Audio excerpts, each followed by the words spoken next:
Thank you so much to all of our Patreon supporters, the people who bring you this podcast. Visit patreon.com/dissectingthe80s to find out how you can get bonus episodes, a monthly newsletter, and so much more great stuff. Plus, you get to vote on bonus content sometimes. Visit patreon.com/dissectingthe80s to find out more and unlock all of our past bonus content when you sign up. Welcome to Dissecting the 80s 250th episode. It's buck wild to think about.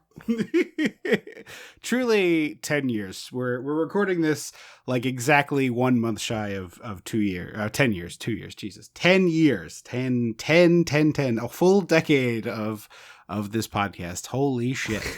It's so crazy. It is bonkers. Although we did accelerate the race to 250 with the extra Patreon content over the years. So I think technically we didn't number the first Patreon episode as a regular episode. So I think technically Midnight Run is the number 250th, but this is the one with 250 in front of it. That's fine with me. So we are going back where it all started. I guess I should do this part first. I am Trip Lano, one half of the Mega Podcasting Powers, and with me, as always, is my dance partner, who was assigned to me not randomly by two people maybe doing methamphetamine, but rather our parents, the Macho Man Andrew Lano, and I would guess Oxy, but I don't know if that was around in the 80s. I think it's too early for Oxy. I think we're still in like different. I think we're in a different party drug zone than we are. Yeah. I forget that Oxy is a party drug and not just like a drug. I mean, it's both. I mean, it certainly is. It is a largely a drug that is killing people who are dealing with chronic pain, whether that's mental pain or physical, but also is a party drug in some circles anyway. But yeah, I feel like this is too early. Like Oxy hadn't been invented yet. Yeah, I didn't watch that show, the Dope Sick show, so I don't know when it was invented. I didn't either, but I know that it's like a 90s, 2000s, like it's modern. Yeah, there were other painkillers back then, but I assume this guy's doing speed. I feel like that was the one you'd get in a medicine bottle back in the 1980s. I mean, you still get it. I still get it today. Yes. 5 days a week. That is true. We are going back to where it all began. Episode 1, episode 250. Either already happened or will happen. I'll put the original episode up in the feed for people to listen to. Maybe we'll record a little intro for it at the end. This is a note for you. We should record a little intro to it at the end to be like, hey, the audio quality is terrible. So there's a little preview. But anyway, this is how we're celebrating that big milestone 250. So if you check your playbills or the show notes below, you'll see that we'll have an understudy performing the role of Doc Brown in today's episode. That will be me. So we gotta go back. We gotta go to where it all started. Episode 1 again. I like that. We gotta go dissect the 80s. There it is. When the Mega Powers explode. I'm talking about the 80s. Oh, yeah. Great Scott! Cream of the crop. Oh, yeah. Mega Powers, yeah! When this baby hits 88 miles per hour, you're gonna see some serious shit. You also have to forgive that my voice is a little more Kathleen Turner, Jessica Rabbit today. Or B. Arthur, depending. I don't know. Honestly, you're like almost touching on like ASMR zone. Yeah. It's like really close to that. It's just what happens because when I get sick, having done theater for so long and like voice lessons and being very in tune with how quote unquote the instrument works, like my body instinctively does things now. Like when I can feel my voice going, it's like, okay, relax everything. And you're going to accept the fact that where your voice is. So don't push, don't strain without even thinking about it. Makes sense. Yeah. You're honestly like when I get sick and have a cold, like my voice comes up somewhat. Like I'm pinching my nose down and trying to mimic it. But like I think mine gets a little up and yours goes down, which is yeah. You're a little. The road is gravel instead of tarmac, but you're like almost down here. You know? Yeah, I could. Like coming in. I could. You're coming into this ballpark. I could definitely do like late night radio spots. Yeah, like are you looking for the perfect Valentine's Day gift for the woman in your life? Check out Derek's Roses on 110 Michigan Avenue. You know what I mean? It's like you're in that ballpark. Yeah. Oh yeah. This movie astonishingly has a 4.5-star rating on Prime, which is truly bonkers. I mean, I'll be honest. I don't hate this movie. I haven't seen it in 10 years. Look, okay, that's fine. I don't hate this movie either. I enjoyed this more than I thought I was. As I said in the last episode, I was enjoying it. But come on, 4.5? Like, come on. I mean, this is a lower tier than your top. You know, I would say maybe a 3.5, but I that's what I'm saying. That's where it belongs. I'm not saying. I was like, it's not offensive. 4.5 like is high. On IMDb, it's like 5.9 out of 10, which I feel is like 0.42 low. But I feel like this is a perfect 3 out of 5 movie. I truly think that the only reason that this movie faded into so much obscurity is because they couldn't license a lot of real music. Mm-hmm. Because it's so close to being a Footloose. Like, sure. A lead person who grew into like astronomical success, a supporting cast that also had some like big names in there. I mean, Andrew Silverman is like a perfect example of somebody who was like a big name for like 3 years. Mm-hmm. You know what I mean? Like he, you know, Weekend at Bernie's was a huge hit. They made another one. You know what I mean? So yeah, and plus Shannon Doherty becomes very famous. Helen Hunt is in this. Obviously, Helen Hunt is a very good actress. RDJ has no lines, but he's here. Yeah, I think that's like one that people will be like, huh? What? You know? And allegedly Gina Gershon. Great character actor Ed Lauder as the dad, which I completely forgot. My image in my head of the dad was like a big fat guy with a beard. I didn't get beard, but I definitely got like a big red-faced, like spitting when he talks man. Yeah. In like my vague memory of military, because truly all I remember from this movie is Sarah Jessica Parker and military bullets. Like that's it. Yeah. I when I took the episodes down, we like put the worst sounding episodes down and put our best audio foot forward. I downloaded a few, and this was one that I like went back to a couple times, like made sure my phone didn't auto delete it when it finished. And I was like, wow, one, audio quality is shit, and two, I remember that the military bullets was just like a runner that I was making myself laugh with, which, you know, not much has changed in making this podcast. Yeah. See Edward Scissorhands and Edward Puke. Yes. Like, I was like, you weren't coming along in the moment, and I was like, in a week he's gonna think this is funny when I talk about it. I'm gonna come, like, you just laugh now. I'm like, come along, you know, come over to my island. It's very nice here. I'm laughing at how silly you are, not the bit. Yeah, I know. That's what I mean. But that was the same thing, although you did laugh at military bullets, from my recollection in the moment. But it was just like, oh, it's just some dumb thing I was making myself laugh with. But it's like, I still think the character sucks, but he's like way less military than that bit would lead me to think of. So he's less true military and more like militaristic.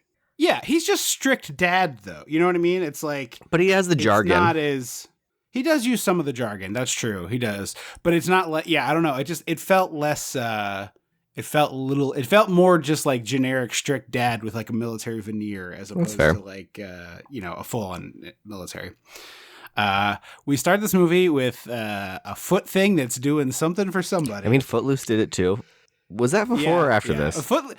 Footloose has that trailer where it's just feet, but they're in shoes that we used for our first live show. Our live show, a live show. No, a live show, but not first.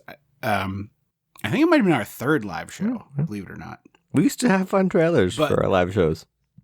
Yeah, well, we put a lot of effort into them, and then, you know, not that many people came to them. And as someone who performs frequently, yeah, that happens. I once did a musical to an audience of my boyfriend, and it wasn't a preview. It wasn't like he came to a rehearsal. This was an advertised middle of the run performance where only he bought a ticket. Yeah.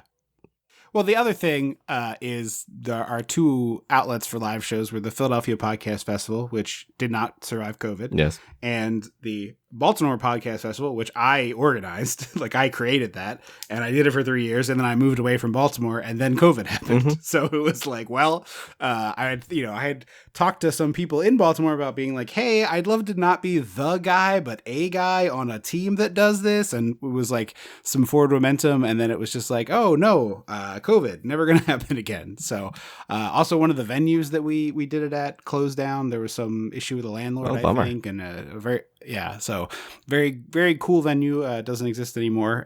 RIP to, oh my God, I just forgot the name. I thought you were saying the name. I thought, oh my God, was going to be like, RIP to, oh my God. It was like coming out of my mouth, and I was just like, oh, there it goes. Boy, howdy, that's sad. I will remember that at some point, but really lovely place. I saw a lot of fun stuff at in Baltimore. Anyway. So we haven't done live shows in quite some time, but maybe again someday. Maybe we'll do a live show at some point. We've talked about that a lot. Maybe we'll try to play with that and see if we can make that work. But anyway, she's like this. I feel like this is a little more like say than a little bit the Footloose, because she takes the foot out of the shoe and she's like rubbing her leg with it, and I was just like, all right, I don't know who this is for. I mean, it is a thing people do. It does feel weird. But it's not her doing it that I find weird. It's the like, we're going to do a tight close up on your foot, where I was just like, okay, all right. I don't know how old she is IRL, but she's playing a child. Yeah. Also, full disclosure, if anyone went back into the archives and listened to this episode, I didn't. So if I make the same comments, questions, or jokes as the first time, it is not intentional. Yeah, I honestly, part of the reason I didn't go back was that, one, I didn't want to taint it because I knew I would like remember things, mess with myself. Yeah, and also it was just like, it's going to be very funny because I will go listen. Oh yeah, once it's done, yeah, and I'll be like, oh, so how many jokes did I repeat? How many runs did I repeat? It's like, I know I can't say military police. We'll say it. Okay. Well, I'm sure we'll say it once just to like cleanse the palate, but. We'll pop the 3 people who were waiting for it. They're like, are they gonna say military police? He said nothing! Yeah! Also, but I feel like I never saw new students do this in school. Oh my God, that is literally a question I wrote down to ask you. I was like, we have to talk about I was never the new kid because I went to this, like, we didn't move the time I was in school. So actually, this is very funny. You didn't have this, but I did. I went to 3 elementary schools. Oh, that's right. We moved, and then we got redistricted. So I went to one school for K through 2, another for 3rd and 4th, and then my 5th grade year, which felt like a big like wrench away because it was like your last year of the elementary school. The first or second? I went to Lionville, then Shimona Creek, then Pickering. Okay. Oh, I forgot I went to Lionville. Yeah. That was when I was before we moved, I went there because I'm a little older than you. So I had 3 elementary schools. And so I very much related to like being the new kid, but I feel like this is new kid mid-year always in movies. So I feel like if it's first day of school, everybody does the like, tell us what'd you do with your summer? And it's like, oh, we have a new student joining us, but it's like, it was always from the seat, never in front of the class. Yeah, it was like, maybe they would stand up and like do a half wave. I would picture. Yeah. I don't remember standing up. I probably would not have minded the attention, but I as a tiny attention seeker, it just seems weird to be like, okay, and now do an extempo piece on yourself that you're not prepared for. Yeah. Right. And the nun's like asking her questions like, oh, Chicago's got a lot to live up to. Well, frankly, I appreciated the nun guiding because clearly SJP was like, I don't know what to say. I'm not in. Yeah. I'm 17 and now painfully aware of my existence, and please stop looking at me. All I do is think about my body and how weird it is and how I don't really know how to move it anymore. Like suddenly I'm falling all the time. I had a fun realization recently where like I was, and I think I still have like in the family, the reputation is like the clumsy, galoot sort of somewhat.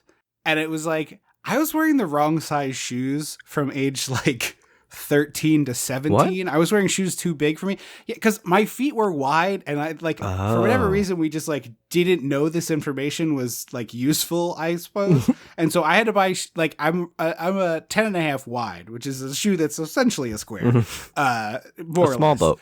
And yeah, but it's a square is what it is. It's not necessarily a boat. It's about as wide as it's tall. I'm kidding, but in order to be comfortable in my shoes, I was wearing like size 12. So I was like going through puberty, which makes you gangly and awkward. And I was wearing clown shoes. And so it's like, of course I fell down all the fucking time. Like my shoes were too big. And there's no blame to be placed here, but it was just like, I couldn't find comfortable shoes because I was trying to wear, like, even if I tried to put on a regular pair of shoes that wasn't wide, I probably would have to wear a 12 before my foot didn't feel like tortured. So I was just like, I wonder if this contributed to me being like such a gangly goofus. It could be, yeah.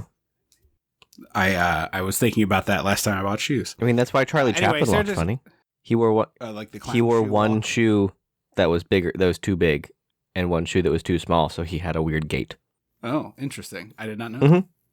But yeah, I was like, maybe that's part of the reason. I mean, I also broke a lot of things because I was like kind of a bull in a china shop. That's not a lot of grace to be found. No. Although it's funny, when I played football, that was like, you have that. You have this like quick-footed, athletic, not fast as in like, he runs in a straight line faster, but like agility type quickness. I was like one of the better players on the team for that. And so it's like, well, where did that happen? Like, I was like, probably because I was wearing shoes that fit. I mean, it could also be the perspective of like the crowd you were in. No, I'm talking about the whole team, not just the offensive linemen, not just the fat guys. I was like the top of the linemen, like ranking in the low level of the more, faster, small people. Anyway, enough bragging.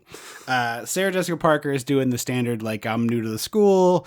I like boys. I like going to the mall. I like my favorite gloss. Is I like well, yeah, that one is good. But my favorite is I like music, which is the least helpful piece of information. I listen to music and I like to drink coffee. Take them out of your dating profile. If you were on Tinder or Bumble or Hinge or whatever, and you. Now, if you want to say I'm like a coffee nerd, like that's a different coffee, thing. Like this is like I drink coffee and I like music. Take him out of there. Yeah. You're taking up a valuable character space. Concerts.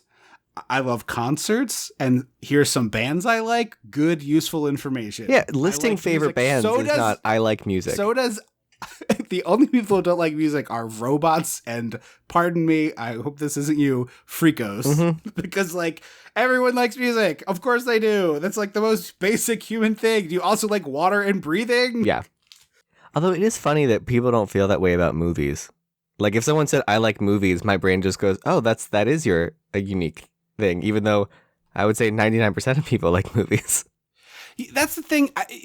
When someone says I like movies, I'm like, oh, like what are you into? And then like you can get like a spark there, which I guess the music does. But that's what I mean. Like music should elicit the same response, but it doesn't.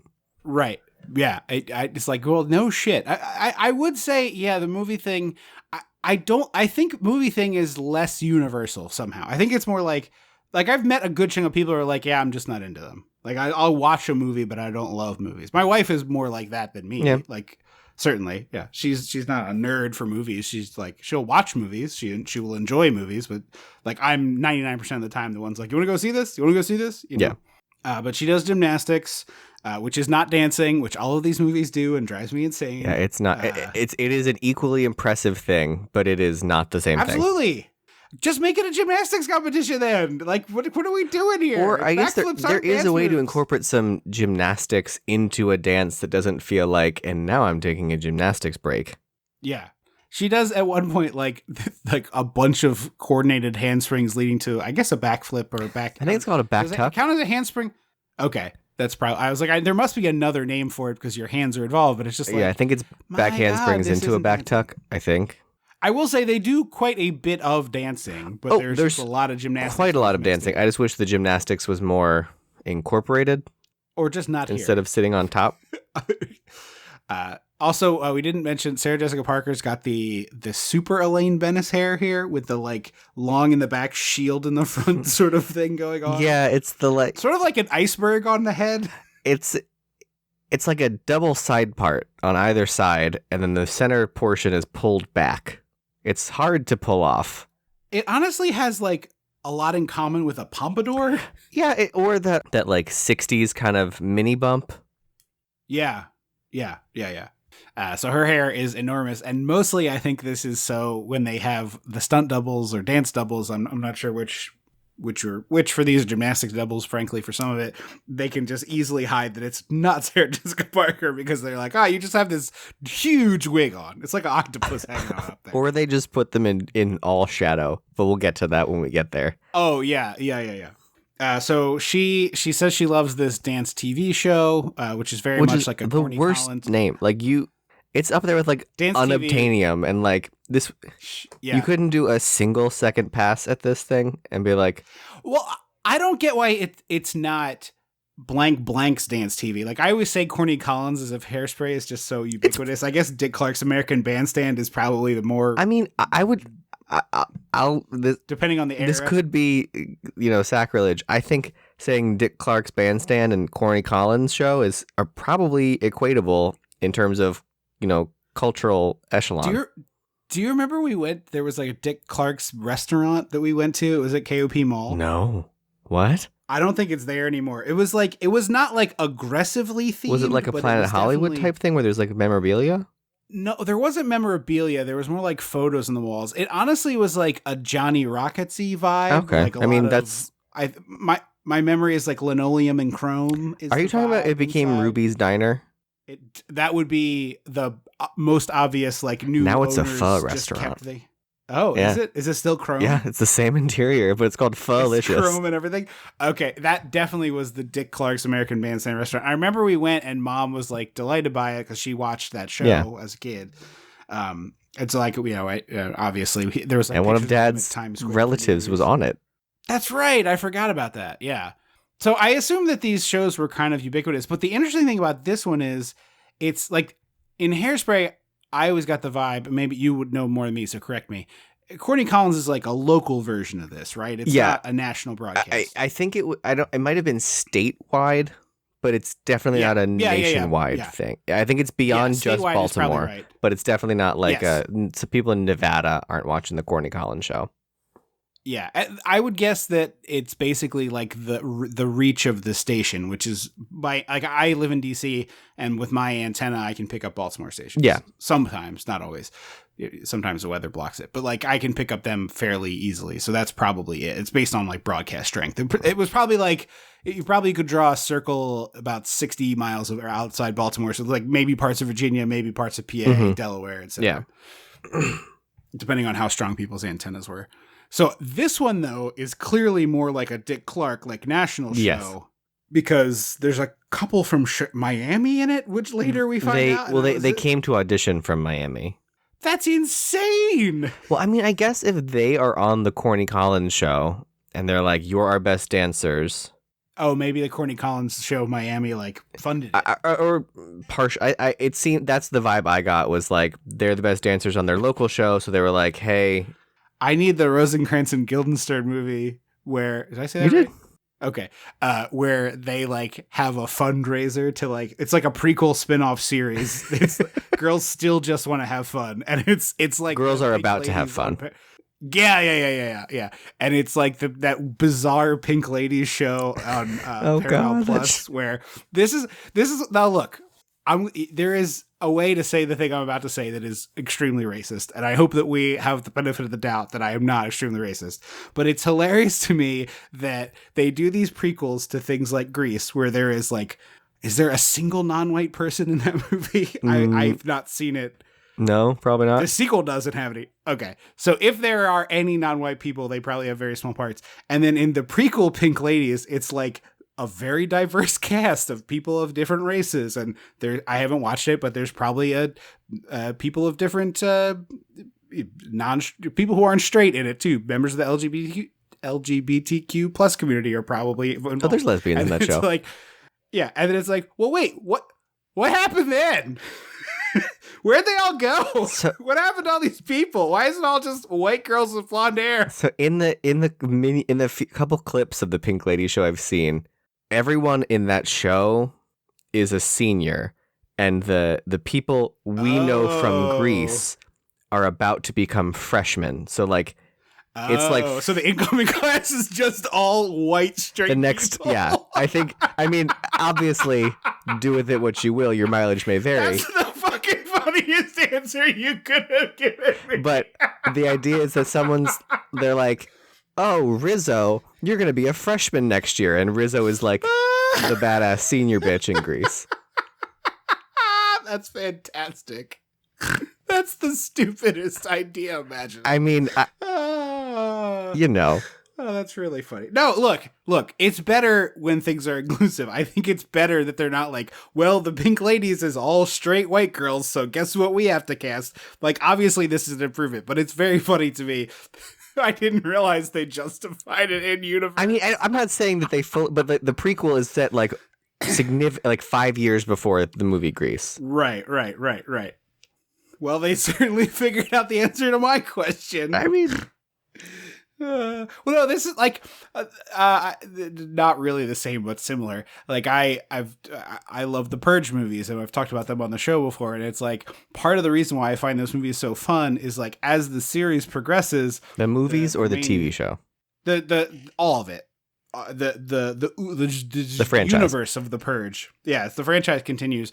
All of it, or almost all of it, is by the same guy. I'm 99% sure it's James DeMonico. Don't scream at me if I'm wrong. But he had this like big vision, and the first thing he could get funded was like a very low budget home invasion movie. But he was like, "Oh, I have all these ideas." Yeah, the original Purge movie, which I don't like to say the first Purge because the first Purge is a movie. You have to say the Purge, the original Purge, comma the first movie. The original Purge is not the movie you think it is. It is a home invasion. It's a claustrophobic home invasion story. Yeah. No, I avoided it for a long time because I typically don't like home invasion stuff, although I've come around on that. And also I thought the premise sounded dumb. But what's fun about those movies and the television show, at least the second season of the television show, the first one kind of sucks. The more they go on, the more questions they answer about the universe. So like everything you would talk about those movies with your friends where you go, yeah, all right, but like what's insurance like? Like one of the movies has a subplot about purge insurance and how like the one guy's policy gets canceled on purge night and so he has to guard his store. Like they're reading stuff. Cracked and BuzzFeed and they're all the think pieces that come out after, and then they immediately grab those into the next cycle of production. I honestly think it's even deeper than that. I think DeMonico has been like thinking about this for a very long time and like had a book, and it was just like what comes up. Like he probably like I'm sure he did, I'm sure he reacted too. But the way I've heard him talk about it, he was like, "Oh no, I've been thinking about this for like decades before that first movie was created. Like I had all of these ideas of this like big thing to come out." So much like that, like. They were like, well, we got to answer the question of how do the Pink Ladies get less diverse? Well, here it is. Like, I love the idea. I love it. People love Grease. There's a universal love for it. We got to do it. You got to give me, I need more than just, blonde white girls in there, but it leads to just blonde white girls. So can you add that to part of it? Yeah, it's like, because I think you see like Rizzo and Frenchie from the original movie as like 8th graders. Okay. And they look, I think, like they do in the movie. I think. Is it? Did they de-age Stockyard Channing? No. God, I wish. I love Stockyard Channing. Did they go like, all right, walk on your knees. We're going to de-age your face. And for some reason, we're not going to change your voice, so you're going to sound like this, a la Indiana Jones 5. Spend all this money to de-age him, and he's talking like this as young Indiana. Oh, I didn't know that was a thing. They didn't do as the movie opens with like, I like the movie, but it opens with like a 15 or 20 minute sequence. It's like a de-aged Indy. It doesn't really the de-age. I like the sequence. The de-aging, I think I don't like. I'm just never gonna like it. I just have gotten over that. But they had Harrison do the voice and didn't de-age his voice. At that point, just get a vocal double. Like there's got to be 18,000 Harrison Ford sound-alikes.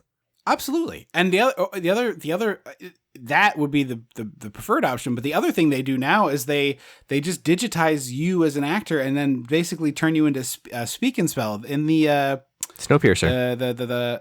No, the episodes of Book of Boba Fett where Mark Hamill's like creepy ghost CGI Luke Skywalker shows up. Sure. It's like 1980s Luke Skywalker. They he didn't record new dialogue. They just like went in, they just digitized all of his dialogue from Star Wars, and then they just made like a speak and spell of the phonetic sounds based on all of the lines of dialogue and outtakes, and then they just had to be like, come along, Grogu. So they did something like that with PhilharMagic in Disney World. They wanted to use the original Donald Duck voice, so they combed through like hours and hours of all the footage, and apparently the only 2 lines of dialogue that they had to record, because in all the original like 30 years of Donald Duck, he never once said please or thank you. So they had to get the new guy to record those. Yeah, it seems like pretty easy to fix that problem. Yeah. But no, apparently for Snowpiercer, all of the actors were asked to come in and do full body scans and emotion captures and weren't told why. And it was so that they could then just be put into anything for the show. The show or the movie? The show, the Snowpiercer TV okay. show. Okay. It's all coming out now as part of all the nonsense with studios trying to not pay actors.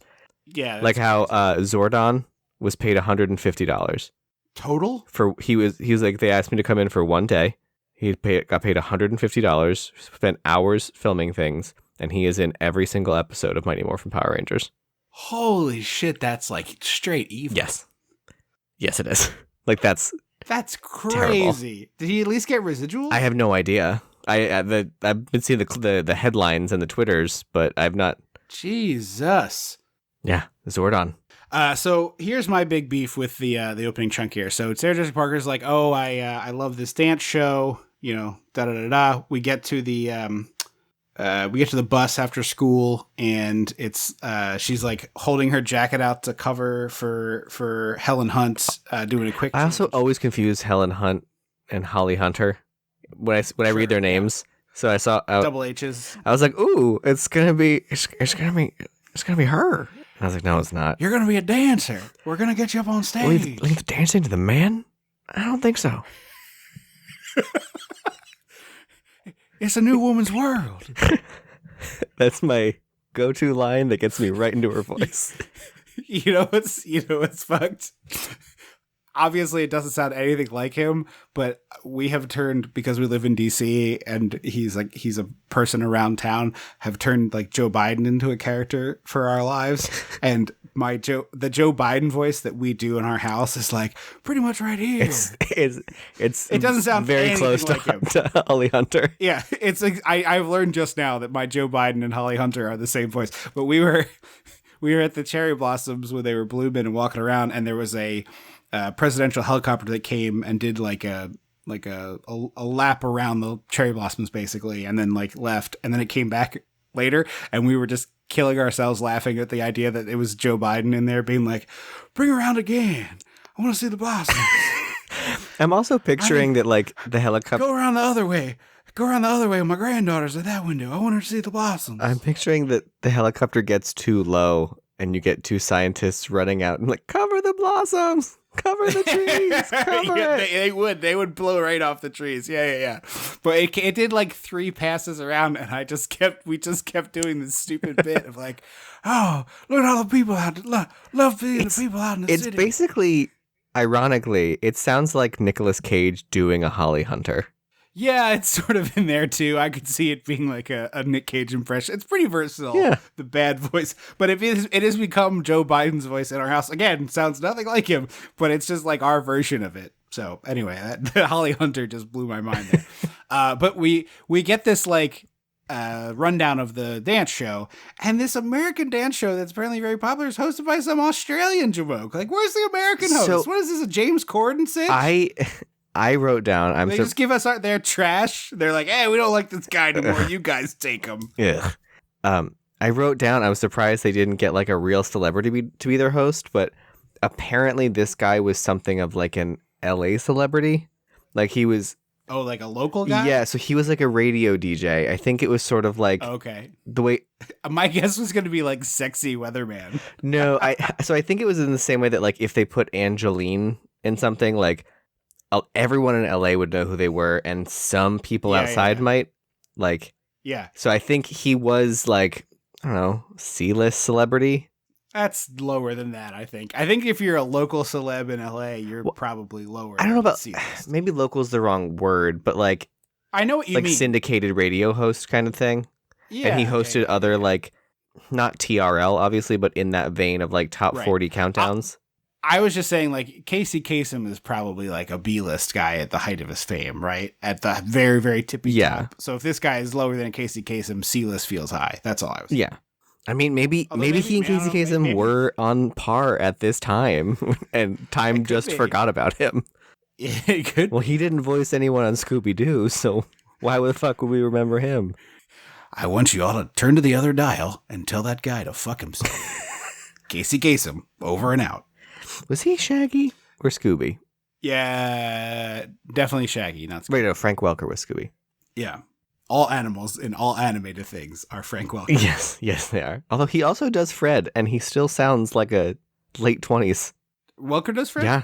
I'm like good for 99% him. sure. I mean, he's one of those very talented. I mean, we joke about Frank Welker, but he's an incredibly talented voice actor. Like it doesn't surprise me that he can lower the age of his voice. Yeah, it's just always so funny because when you to watch interviews with like the current cast of stuff, It's like 420-year-olds. well, it's Matthew Lillard, Kate McCucci, yeah. Grey Griffin, Oh, okay. and then Frank Welker. Who's Grey Griffin? I don't So think I know she that person. previously went by Grey Delisle, and now she's Grey Griffin. She's not like you would know her voice. A voice actor. Yes. She's like a wildly prolific voice actress. Any big role that people might know? So By people, I mean me. she was in Fairly Odd Parents as the babysitter. She voices Daphne now, like her. Okay, I've seen it's probably 10 years old now, but there was a Supernatural episode that did Scooby-Doo that must have It would have been probably in the was Grey their era. cast. Yeah. Anyway, not Casey Kasem, nor is it Frank Welker, but we have some Australian jamoke. Yeah. And we're talking about the show on the bus. Helen Hunt's doing this quick change, and then we get this movie's like mostly fine and doesn't really do anything weird. And then suddenly Helen Hunt's like, I know I must be horny. And I was like, what are you talking about? I feel like even before that was an emotional thing I experienced, I understood what the term meant. It doesn't seem like you do, character Helen Hunt. Yeah, that was strange. Also, the set I for do Dance love- TV is massive, and It's huge. This place is like an airplane hangar. and there aren't enough dancers. No, It reminds me of that costs too much money. well, yes, it reminds me of when I saw The Little Mermaid on Broadway, and like when it's an animated thing, they can fill the screen with fish. When you are bound by the limitations of gravity and humans, it's harder to fill an entire floor-to-ceiling stage with people. I'm imagining a version of Under the Sea having to be like drastically edited down because like we don't have a bass that plays the bass, you know?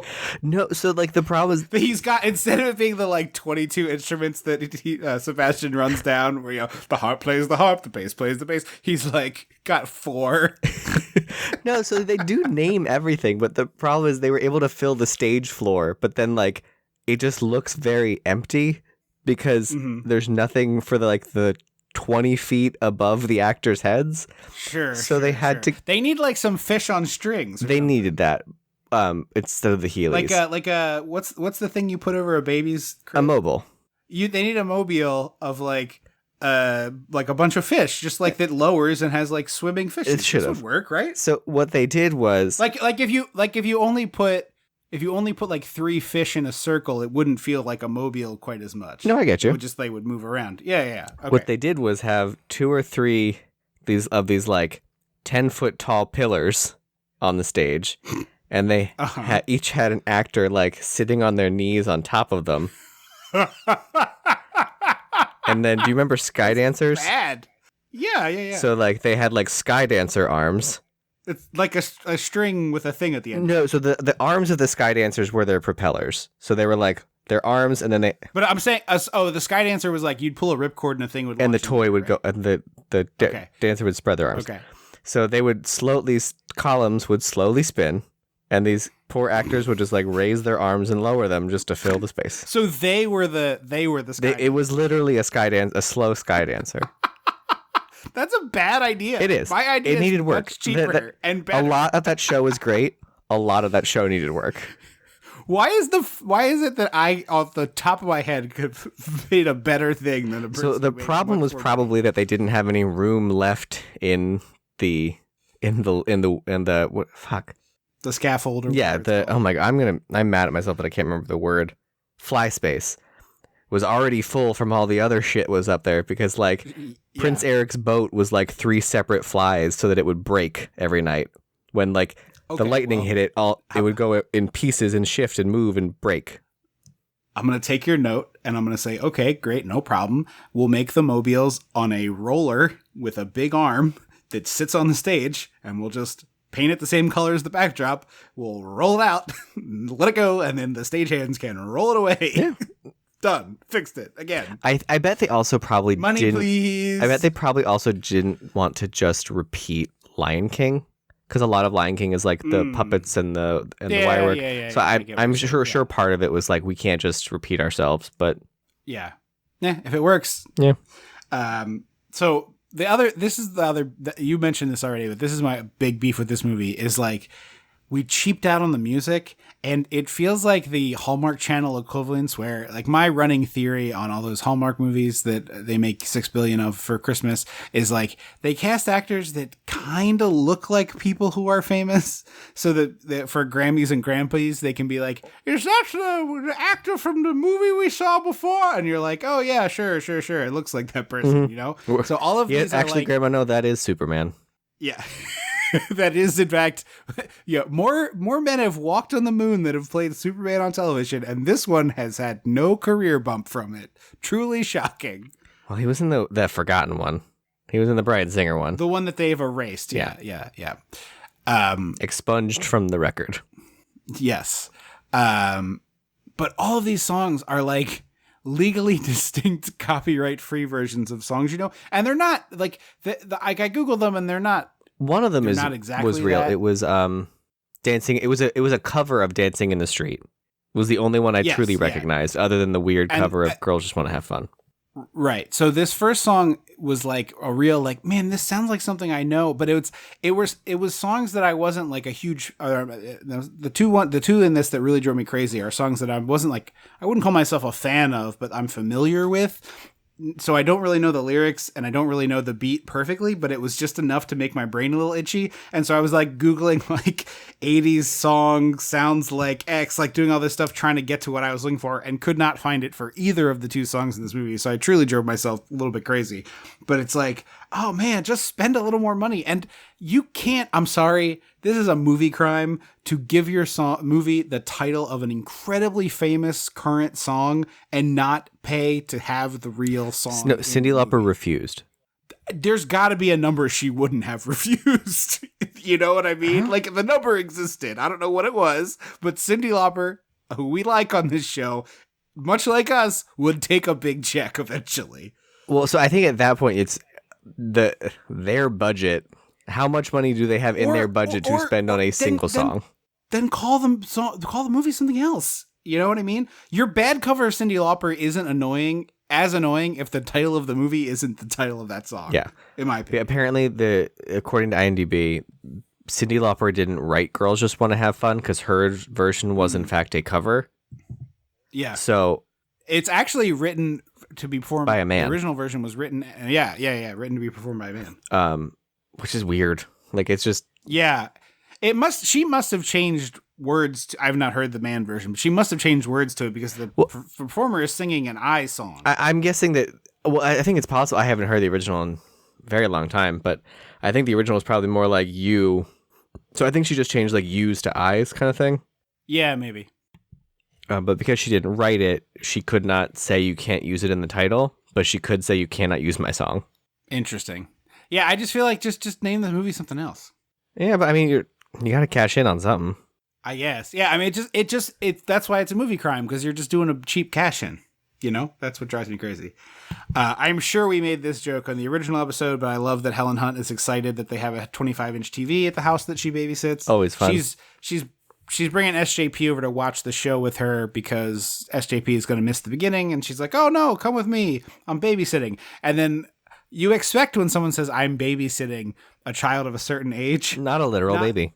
Not a 16-year-old being in charge of a literal baby who then, I will say, I do really like the baby ends up sitting in the baby pizza. on a pizza. Funnier than you think it's going to be. Like if someone pitched, the baby sits on a pizza, I might chuckle. To see baby on a pizza, chef's kiss. Because it's like they just plopped the baby on the pizza and then like clearly shot it for 5 minutes, you know, and because it's just a cutaway. And so very clearly they're like, all right, and the baby's on the pizza and we're rolling, go. And they just cut a few, you know, like whatever good couple minutes they got like at one point the baby's doing the thing they do where they like grab their feet and pull them towards their chest, but there's a tomato on his toe. It's so good. It's very stupid, but works very well.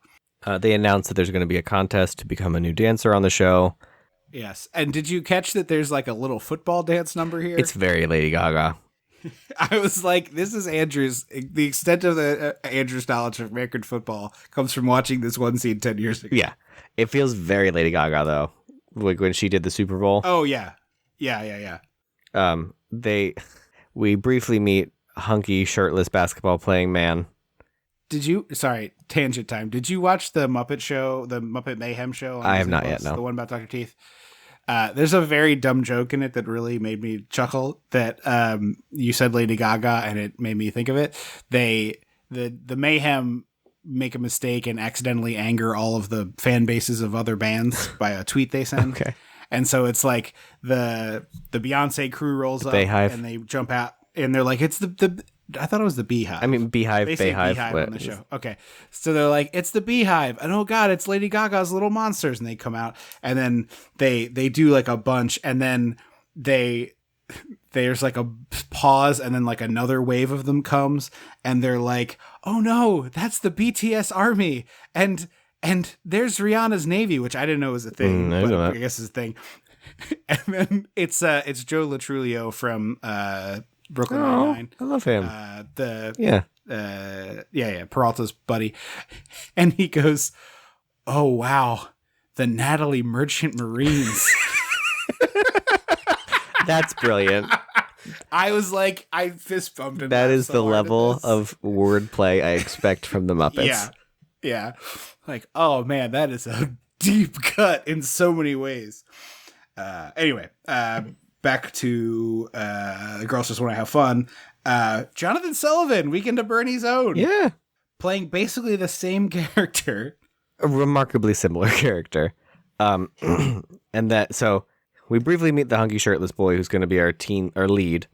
And then we meet this character that really bookends the movie. Like she doesn't show up in the middle, but she's the bookend. Her name is Ricky, and she's like the correspondent, I guess. They say that they're gonna get like a look at music news from Ricky, but the way she enters the show doesn't seem like she'd be the one who's like, so and so dropped their latest album today. You know what I mean? I want her job because she gets carried out by like the beefiest beefcakes you've ever seen. They put her down. She's basically Miss Piggy in this. And Madeline Kahn, who we've established are character parallels. Yeah. And they put her down, and her first line is, let's all hear it for steroids, which, like, you're not saying that in a movie in 2023. We can't acknowledge everyone's on a cycle. Yeah, exactly. Everybody's got roid belly. And she just, like, says a few lines about, like, I don't know, Paul McCartney bought some train sounds or something. And then she's like, well, that's it for me. Take me out, boys. Is that Natalie or is Natalie the villain? Is the rich bitch, and I have no notes. Natalie, the actress, was in Alligator 2. I saw that. Spawning, and also a 1978 Disney Christmas Parade. I mean, I was also at a Disney Christmas Parade, so... No, I think she was, respectfully, I think she was, like, in it. No, I think if you look at the IMDb, on the Wikipedia, it says, like, unknown. Like, she doesn't have a character name. Oh, okay. So okay. I think it was probably she was there. Okay. Also, they cut to me during Feliz Navidad. I was a featured. They were right on my face. You were a featured extra. It's true. You were singing the song too. weren't you? We had to. That was Yeah. that was our job. I mean, that's why they cut to you. They said, "Look, you all have to back up 10 feet so we can film the stage. Then the talent's gonna leave, and we're gonna film you all listening to a recording." That's great. Did they put like lyrics up with a No. bouncing ball for you all? Okay. It's- You just expected it. Yeah, I mean it's Christmas music. It's Yeah. I mean, look. I like Feliz Navidad. I think it's like a fun change up in the rotation for a Feliz Navidad to come on. I don't know any other words other than Prospero año y felicidad. I mean that's really all you need to know.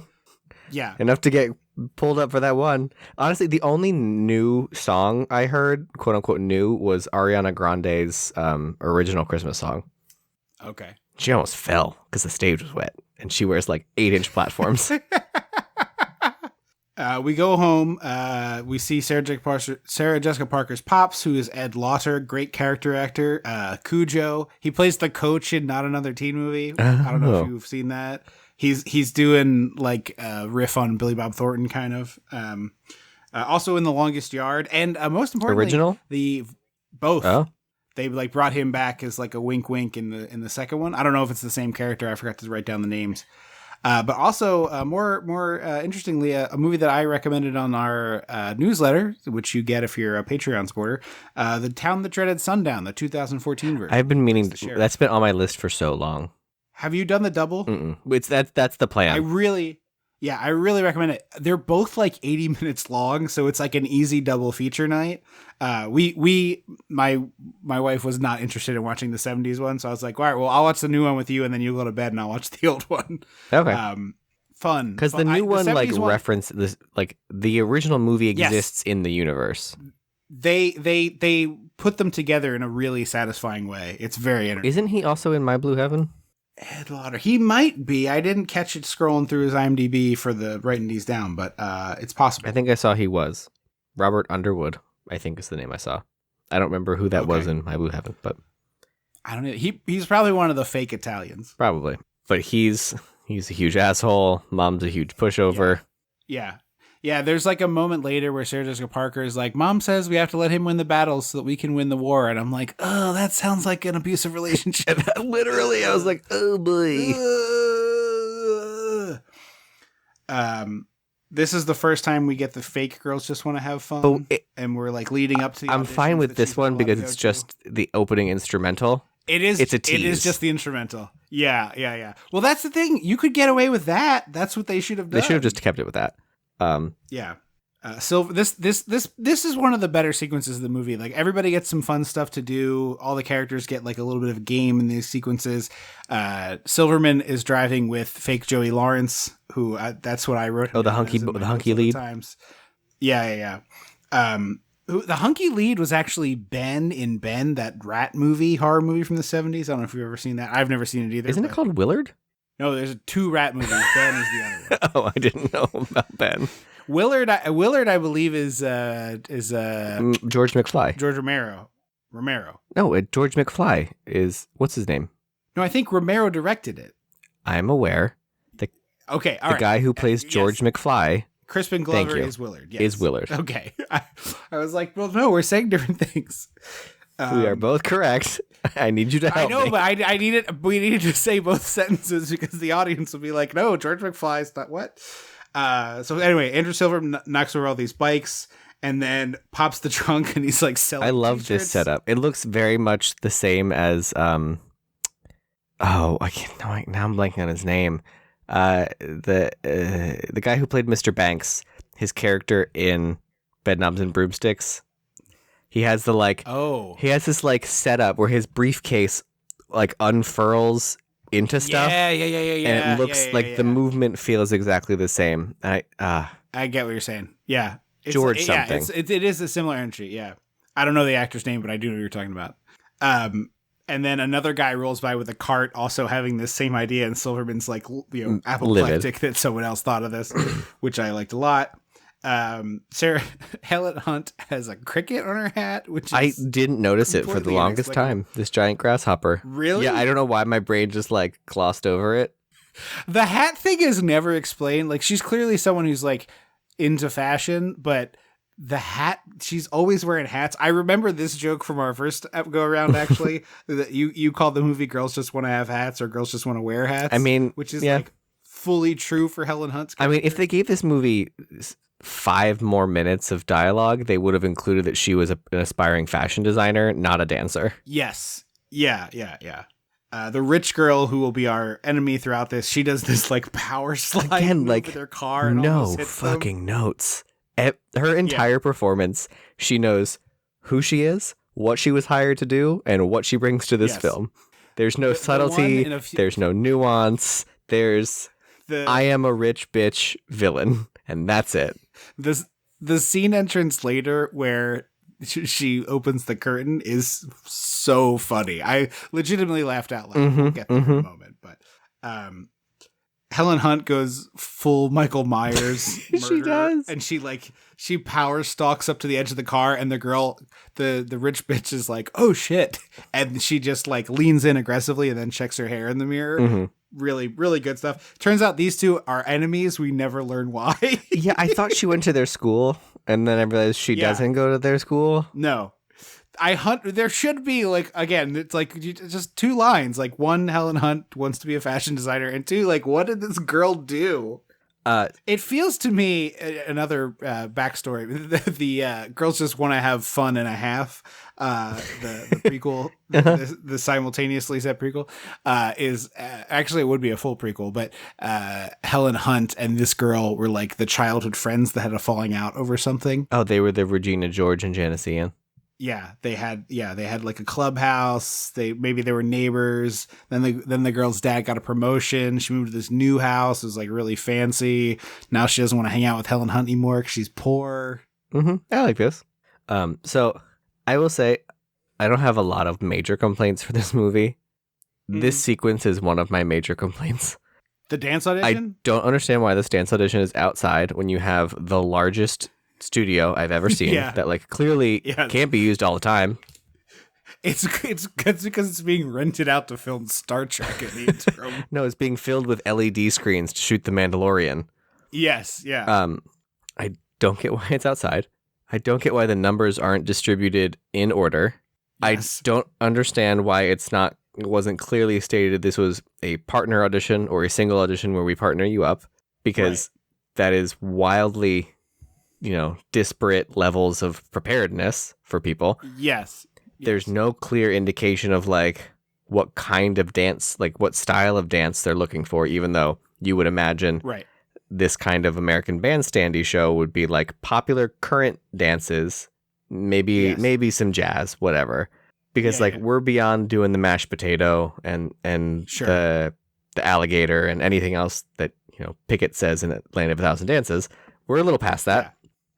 So even truly just like a little bit of restructuring to the sequence would really make it flow for me with like, all right, it's not like they taught them all a combination. That's how dance auditions work in the real world. Mm-hmm. We're going to teach you all a combination and then you're going to do it for us. But this was literally like, we're going to put on some music and you are going to dance. Figure it out. It's like a wedding dance floor, honestly. It's like everybody takes a turn in the middle. It's like when you do the big circle at a wedding and it's like a couple people go in and then they hop out and then a couple people go in and go out. It's like very fun to be part of that, but it doesn't really... It's not conducive for an audition circumstances. As someone who has been on both sides of the audition table, doesn't really make sense. Right. It'd be like having an acting audition and being like, I don't know, just do whatever you feel like. Yeah, like what? How is it not established before we all got here? Right, like shouldn't your preamble have been like prepare 5 dance moves or come a 32 count, like because that's what they do later when they, spoiler alert, have to do a dance off to determine the winner. It's clearly like these couples have prepared a couple different 16 to 32 counts.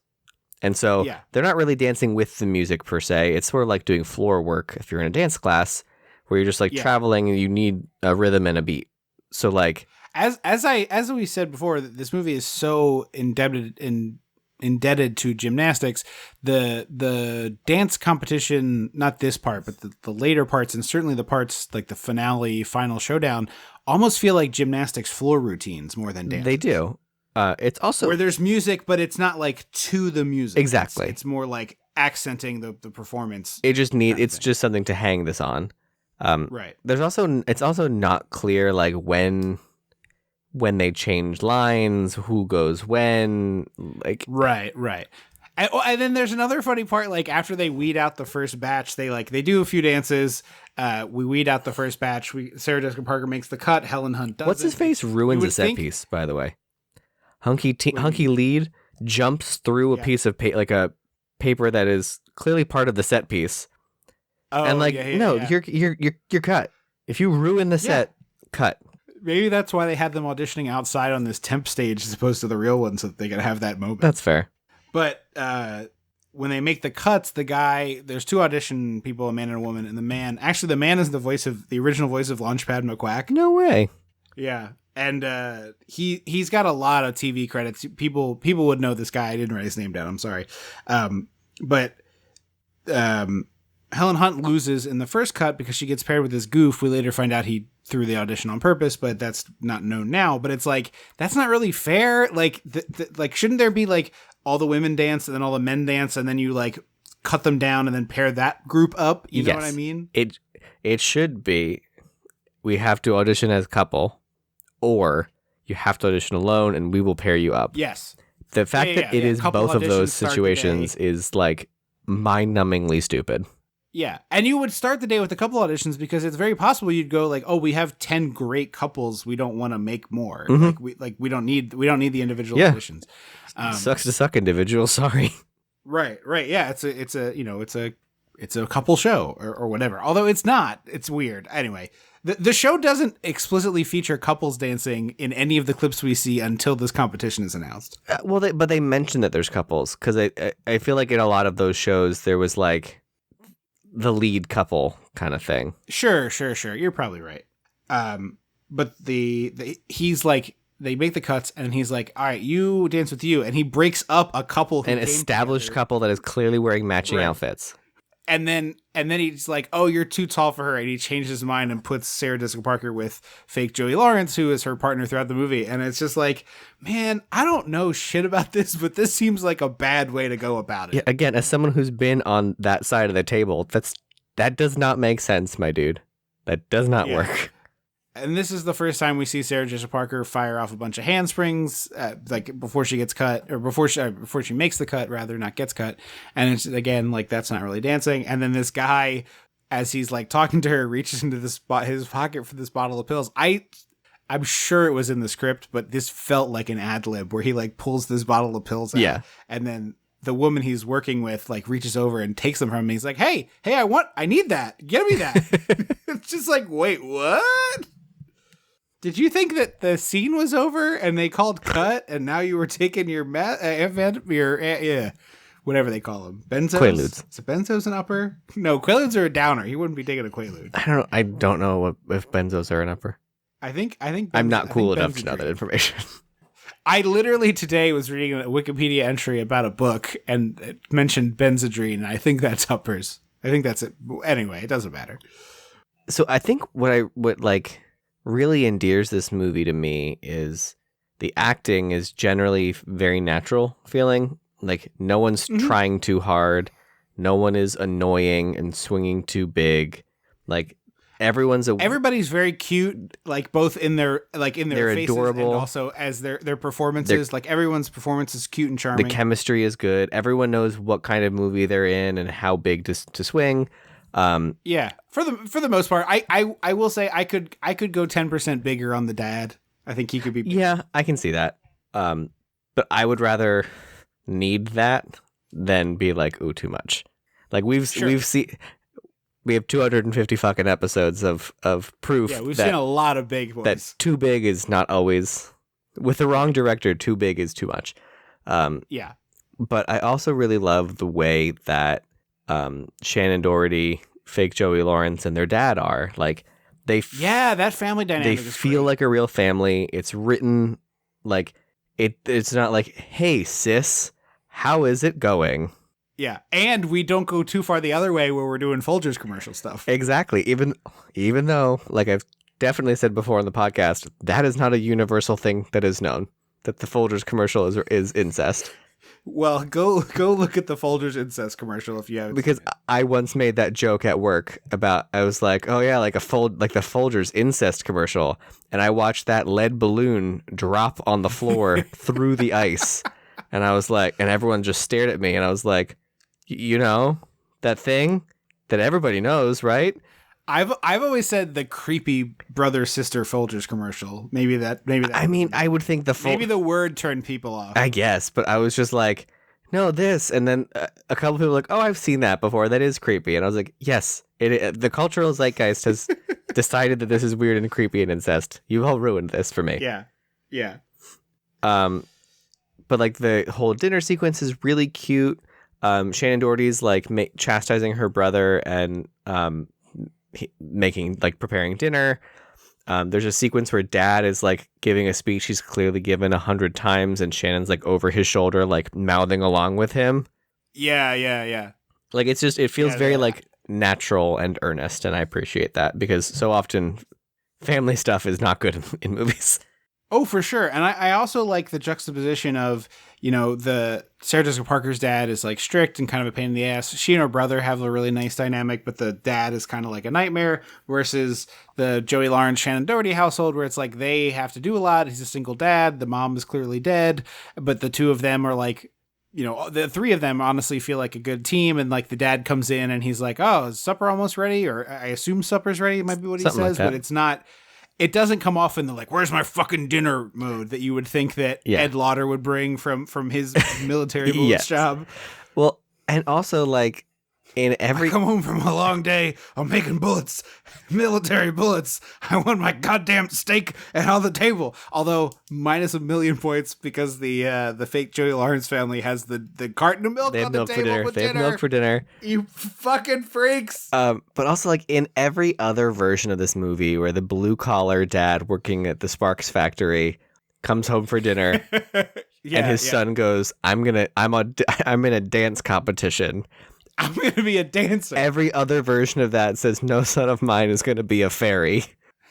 Some twinkle toes out there in a tutu. And like the dad is clearly not like mad about the dancing. He's just mad that his son doesn't seem to have a solid direction that in his life. Yeah. And later, like we get the big scene that we'll come to it more frequently, but when there's an opportunity for the dad to like turn him down for a real logical reason, which is he might lose his job, the dad's like, nah, fuck them, go dance. Yeah, like it's very charming because that's normally there'd be an F slur, and like, oh boy, that didn't happen. Yeah. Although I feel like the dad about to lose the job because of the dance competition happens almost beat for beat the same in another movie we watched, and I don't remember if it's Flashdance. Is it the gymnastics movie that Michelle suggested? It could be the gymnastics movie. It could be the gymnastics movie that we did on Patreon. That I think you're right. I think American Anthem has that as a thing. I think you're right. I think so. I think that's what it is. There's another weird, like the dad is he's supportive, right or not? I can't remember. It's like the same. It's similar, but I'm so afraid to speak in absolutes right now. 250 episodes. Okay. Michelle will know. You should comment on this episode and tell us what's the situation with the dad in American Anthem. And listen to that episode. Join Patreon. Patreon.com/dissectingnews. Sarah Jessica Parker gets a call from Joey Lawrence, who's like, meet me at 9:00 p.m., which is insane for a wild for a school night. And then she tries to say no, but the phone gets yanked out of the room. And the dad comes in to check up on her, and he's like, did you do this homework? Did you do that homework? Did you do this homework? That homework? And of course, he's a military guy, but like all dads of that era, he's like really into the war questions. Yes. Like, did you do the French and Indian War yet? Oh, what some artillery would have done to solve that. It's just like, oh boy. You don't get it, my dude. So she doesn't meet him at the studio, but Natalie does, the rich bitch. Again, just swinging for the fences in this. Oh, I see your dance partner didn't show up. I would never stand you up if you want to switch partners. Winkety, winkety, winkety. And her like all white like, go-go boots with a... She has really good outfits. They're fabulous. Yeah, very expensive. It feels like Sloane's jacket from Ferris Bueller that I also want with the white leather fringe. The fringe. Yeah, yeah. It's hard to pull off a white leather fringe Western jacket, but boy, do I want to try. Yeah. Sloane does. She does. Silverman doing more scheming. Only 18 here, by the way, Andrew Silverman. Really? Also, I looked up his IMDb, and the trailer at the top, like there's like the picture and then either like a reel or a trailer there. And the trailer for his is for a movie called Pegasus with a Broken Wing. Oh. And it's from 2019. Is it about a kid in a wheelchair? Like shit. Nope. It's literally about a Pegasus. I thought we were being metaphorical. I was like, the trailer starts auto-playing, and it shows Andrew Silverman and the other two actors who I will name momentarily because I want to do the rest of it for you. They show this like horse in a barn with these very bad-looking wings, like on it practically. Okay. One of them is clearly broken, and it's like three very bad child actors being like, "Oh my God, it's a Pegasus!" Like we gotta save this horse, kind of stuff. Mm-hmm. And then the bad guy of the movie is none other than Tom Arnold, who finds out about the horse and wants to like do something nefarious with it, I suppose. And he knocks on the door to serve these papers to buy the horse. And who answers the door but their mom, played by Charisma Carpenter? No. Yep. Buffy's nemesis. What the hell was her name on Buffy? Cordelia. Except she became a good guy. She went to Angel. She worked for Angel's firm. On Angel. Yeah.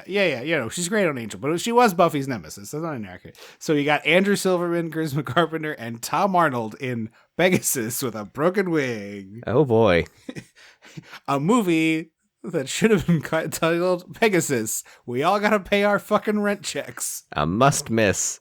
We all got mortgages. Pegasus. They go to choir practice. Frankly, I can't wait for Charisma Carpenter to play Lori Loughlin in the story of Lori Loughlin paying to get her daughter into college on Lifetime. 100%. Yeah. You know who's a huge Lifetime dude now? John Bender, Judd from The Breakfast Club. No way. Judd Nelson is like he does a lot of Lifetime shit. I always remember he did this random thing, but I don't know if it's sci-fi or maybe it was like a murder Lifetime thing where he like played like a murderer. And he had his victims, like he had a lake house, and he had all of his victims like chained to the bottom of their bodies. He didn't drown them that way, but like he would like put on a scuba suit and go under the water, and all of his victims were just like chained to the bottom of the lake. Like he would like hold them, like he just go look at. I don't remember. It's been 20 years since I've seen this. That's an insane thing. It's a weird thing. So my brain grabbed it and was like, "We're not letting this go." Yeah. I haven't actually watched the movie, but I have shown the trailer to my wife like 9 times, and she's like, I never am going to want to watch this. There was, I think while she was at school, there was a very famous, my wife went to Duke.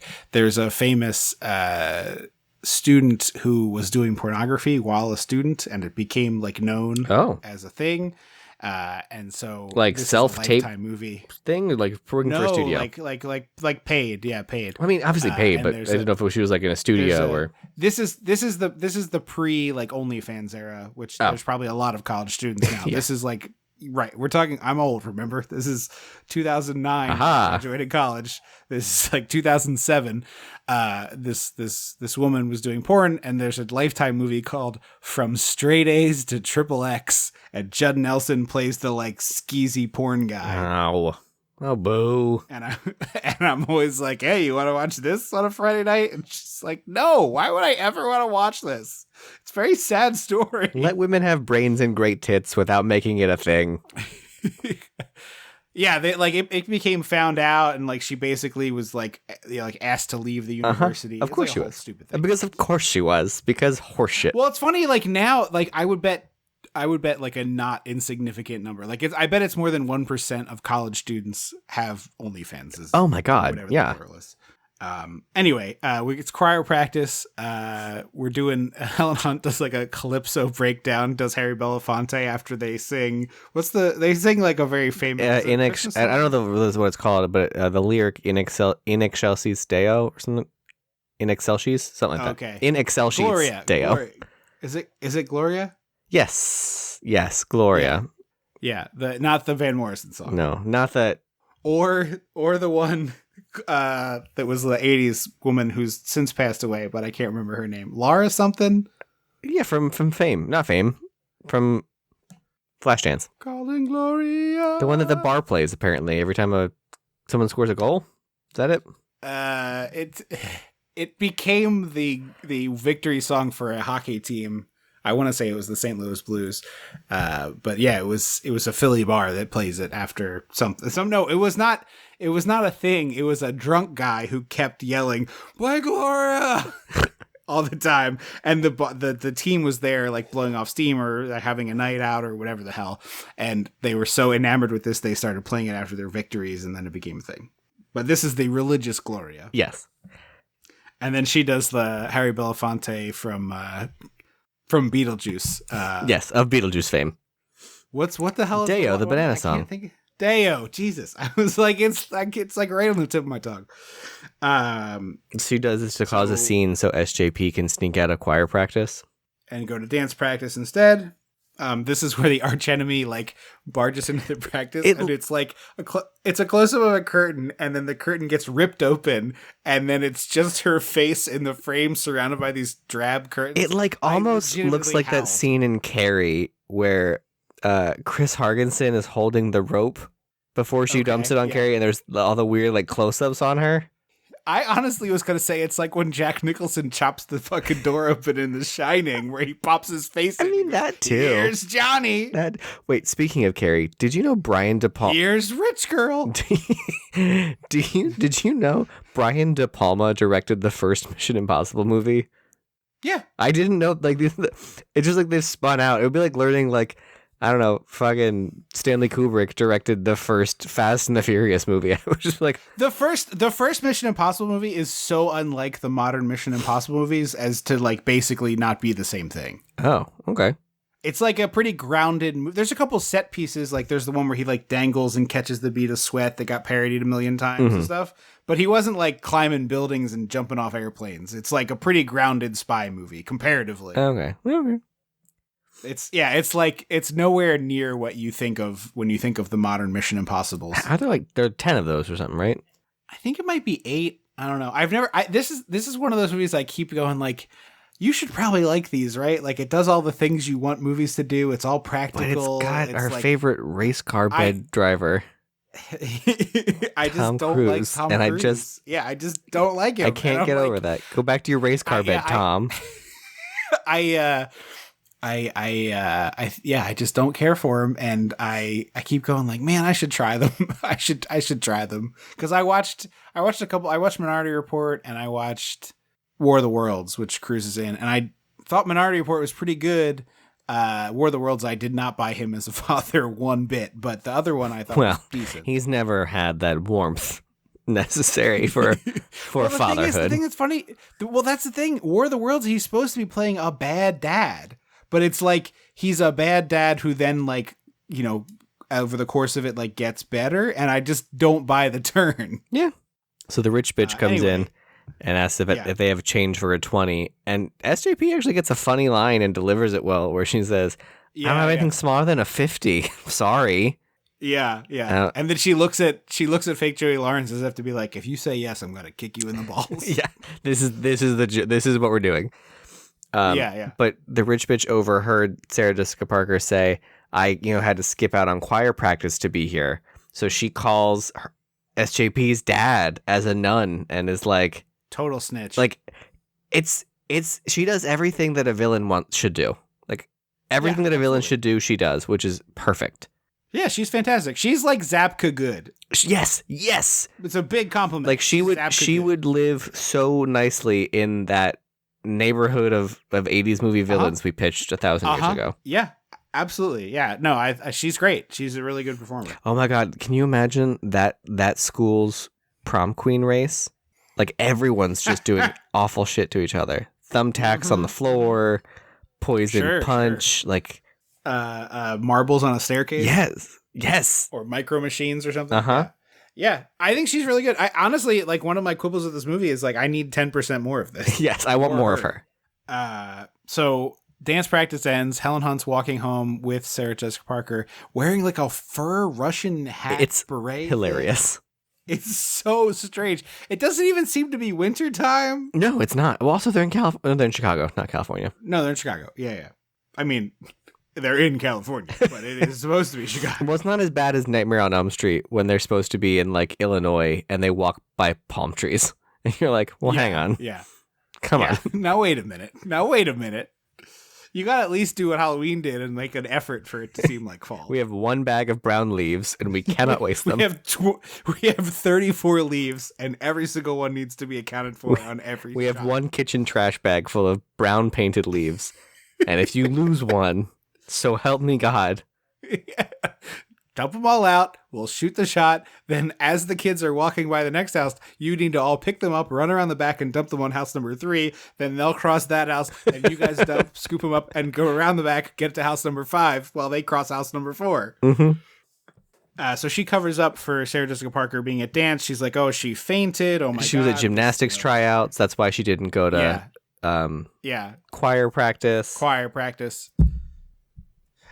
So she seems to get through this, and then at this point she hasn't met SJP's parents, and they don't do the like, oh, by the way, I'm so and so. She just leaves, which I found very funny. SJP's parents look at her as if she's like some methed out person, dragging their daughter in, and it's like she's clearly. To be fair, she has a really weird hat on, and I would have a lot of questions if a kid like this showed up at my door too. But they're treating her as though she's like actively doing like shooting heroin into her veins. Yeah.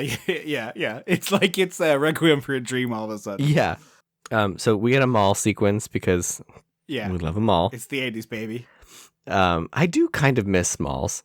Sure. Like King of Prussia Mall is fine, but it's just not anywhere. It's too ritzy. It's not the same vibe. No. I miss my Exton Mall that was supposed to be the set of Mallrats 2. Yes. One of like 6 malls in Pennsylvania that was allegedly going to be I swear I remember, maybe this is a Mandela effect. I swear I remember a photo. No, he did announce this. Like he posted a picture of the Exton Square Mall sign. Yes. But before the Exton Square Mall, it was going to be the Granite Run Mall because which the also script he is wrote, in fucking disrepair. Well, the original script for Mallrats 2 ended up with the mall being exploded, and so he was going to literally film the demolition of the mall, like an implosion of the mall. And then obviously that didn't happen. The whole script just never happened. Also Mallrats 2 has never existed. Well, it was like he had this weird phase. I love Kevin Smith. He had a weird not weird, but he had a big mental health breakdown lately and seems to be doing a lot better, but I hope he's doing well. Big fan, formative movie guy for me. I've outgrown his stuff, I think, but it was very meaningful for me at a certain time in my life. But that Mallrats 2 thing, it was a movie and then it became a TV show and then it was back to a movie. And then it was like, eventually Mallrats 2 is going to be like a series of TikToks. Like, I don't know what's going on. Like his movie development has been insane over the last few years. So. This was not a recent thing of him posting a picture of the Exodus. No. This was like 15 years ago. Probably 2015. Yeah. No, older than that. We've talked about this on the podcast before. I'm sure. I think I was in high school when he was doing that. Oh, really? Yeah, it's old. Anyway, the tailor is like, first of all, it's truly bonkers that he's getting a suit tailored for an event that evening. That is very expensive to do that. But the tailor goes like, oh, do you dress left or right? And he clearly has no idea what that means. And then also kind of a weird question to ask a child.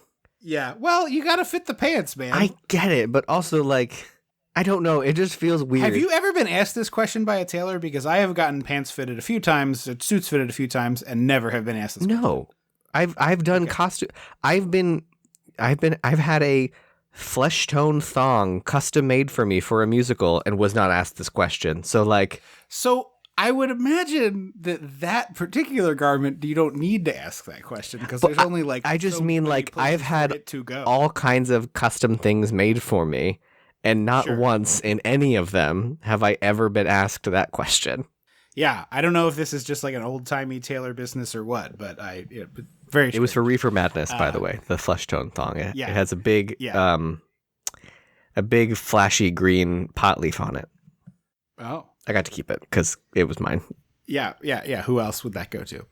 The girls steal the invitations and we to Natalie's party. We didn't mention Natalie's having a party. That's right. Yes, sorry. They steal the invitations and they start distributing them to the really bad version of Girls Just Want to Have Fun. And we brought in a special guest to read down who these invitations get distributed to. It's the one and only Edie McClurg, ladies and gentlemen. They gave invites to everyone. Punks, trans and gender non-conforming people, goths, bikers, lesbian bodybuilders, all the dorks who hang out in the 80s cafe and Back to the Future too. They're pretty cool dudes. Righteous dudes. It really is this bizarre rundown of like cliques and groupings of people that they But have adults, going they're with not other teens. Mostly adults, yes, yeah. Which is wild. And that all these adults are like, yeah, sure, we want to crash what's essentially a quinceañera and destroy it. Yeah. I mean, what's hilarious to me is like they get this invitation that is still embossed to a country club event. And like, even if you are punk rock, whatever, blah, blah, blah, you don't enter any party jumping through a window. So like, no, destroying the window. Yeah. we're already living in a fantasy world. Yeah, yeah.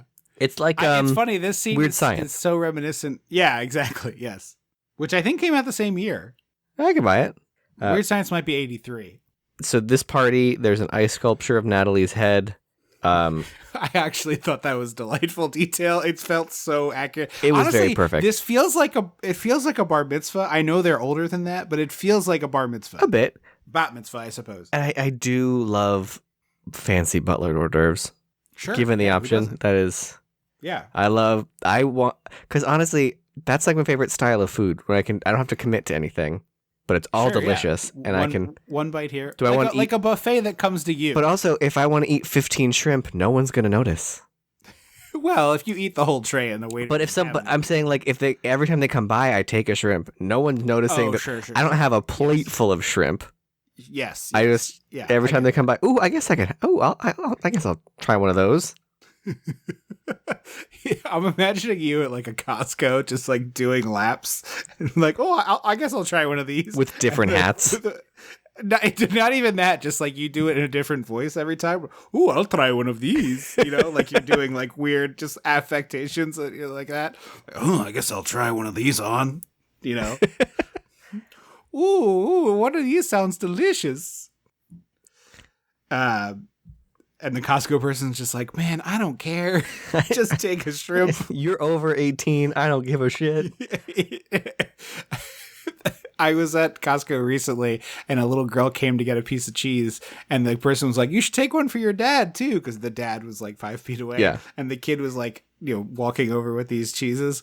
And I went and grabbed one and they were like, come back for more if you want. And I was like, wow, I've never heard that before. I know. I mean, they don't explicitly say. They don't care. Yeah. But also, they don't like look. They don't smile at you when you come back for a second one. Yeah, yeah. So the Andrew Silverman's work in the room. This is pretty good. He's like schmoozing with all these old men. The dad of Natalie, by the way, is the same actor who plays the shit. I wrote it down. Hold on. The sunglasses guy in Cool Hand Luke. I thought I wrote down the name of the character. Oh, maybe this was very... maybe Rich Dad was the one who was in My Blue Heaven, not Millie Say Bullet's dad. That could be. I think that's it. Yeah, that could definitely be. So Silverman's working in the room. They start playing "Hail to the Chief." I was like, your entrance song's "Hail to the Chief." It's so weird.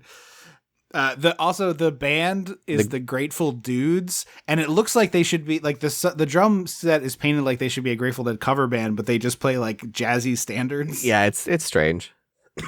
So this is the punk invasion. They literally break in through the window, which is inexplicable. I mean, it's funny in the movie, but it's inexplicable. The lesbian bodybuilders body check their way through the door. I love when they pick up the old couple on a couch and just turn them around. They turn them away from the damage so it won't be like upsetting to them. It's very good. And then Shannon Doherty. Oh, we also forgot to mention when the lesbian powerlifters all left the gym, a punk guy knocked the invitations out of either SJP's Shannon Doherty. or her, Shannon Doherty's hand.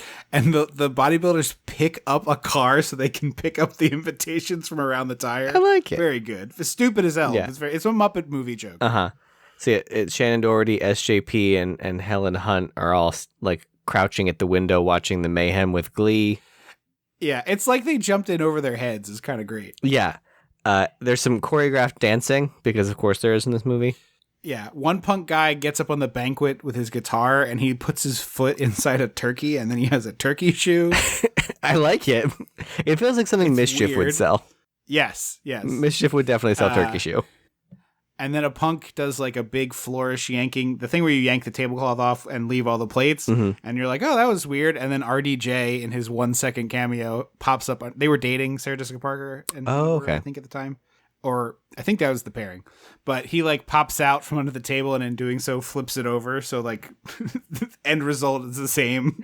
Natalie stares down the barrel of the camera and goes, "This means war." Yes. Very good. The table kind of flips, desserts go flying, and he ends up with all this purple goo in his hair and a doily over his face. Mm-hmm. And is it Joey Lawrence or Andrew Silverman who like pulls the doily away? Joey Lawrence. And he starts like dabbing at his hair as the dude is just like, robot house. Robot house. I like that is our go-to. The parody of the parody movie. Yes. Yeah. So we cut to gym class the next day. They're doing outdoor gymnastics in Catholic school. And then Joey Lawrence rides up on his motorcycle. So Helen Hunt is like, I'll distract the nun. And she's like, can you do that pommel horse routine? This is also straight out of a Muppet movie. Oh, yeah, or Mel Brooks, which same energy. But like, I was like, why wouldn't the gym teacher just be wearing black pants? Like, right. You would think that the nun habit would. I don't think you're allowed to. You can't wear pants? I don't think they did. I really don't think they are because maybe in casual form they're allowed. Well, because to wear it, when you're like the young trainee nun, like the shy one in Sister Act, which again, on the bingo board, if they talk about this, then you also get this square. Yeah. It's like a short, like a knee length skirt with like dark tights. Is it bluish or is it also black? It's like a gray. It's like a deep gray. Okay. So I see nuns basically every day now. Yeah, we've definitely mentioned. Yeah. And they wear these nuns have like a blue and gray and white thing going on as opposed to black. Mm-hmm. It feels like the nun summer collection. Yes. Blue. But I only ever see them in their habits. Maybe on the weekends they can go, dress cash. But they make a habit of it. Yeah. But I just would think that in a school setting, that the gym teacher nun would be like, I wear pants and a long sleeve blouse. Like, I'm not saying she's wearing like gym shorts, but like long or your trousers. Classic gym teacher outfit of like sweatpants and sweatshirt. Oh, I didn't even think about that. Yeah, I meant like black dress pants. I'll black dress pants and a long blouse. I was thinking like gray sweats and then the habit on. I want black sweats with that to match the habit. Okay. I think it's funnier if the sweats are gray if we're doing comedy points, but that's my opinion. Yeah, I guess that does do that. And then, but like, it's like the black band, it's like Sister Coach Marianne. Yeah, or Coach Sister Marianne. But then like the head, the like forehead part of the habit is a sweatband. Mm-hmm. Everything else is the same, but the black forehead part is a sweatband. Into it. Yep. She finally notices that these two are talking, and she's like, "Stay away from him. He's a boy." And then she blows her whistle. Well, she almost puts the crucifix in her mouth. Yeah. So he's like, but stay away from me as a boy is just good life advice in general. Yeah. And it's that, and then in Pocahontas, these white men are dangerous. Two just solid observations and good advice. Absolutely. So he says, meet me at this like teen dance club, which is a thing that exists only in movies and TV shows, like the Bronze in Buffy. Yeah. Like, you don't make any money if you don't sell alcohol. Sorry to tell you, everybody. Yeah. Oh, yeah. And also, nobody wants to police all the hand stuff people are trying to do in the bathroom. Yeah. Yeah, no. That's why they just take the doors off in gay bars. Yeah, I bet. I believe it. Natalie is trying to get her dad to fix the contest. Oh, this is where I wrote down her dad, the actor, was in 19 episodes of the show Gunsmoke, and he played 16 different characters because old TV was truly the Wild West, pardon the pun, talking about Gunsmoke, where it just like there was never any way to see the old episodes, so it was just like, unless that guy been in one before? Yeah, until like 15 years later when there would be like the The VHS box set of the best hits of Gunsmoke can be yours for just 4 easy payments of $29.95 for 3 VHS tapes. might have been 6 in that box set for that price. Yeah. No, they were expensive. They were not $20. They were like $30 no, I know, for a they're while. Expensive. I remember. Yeah. Which is crazy to think about.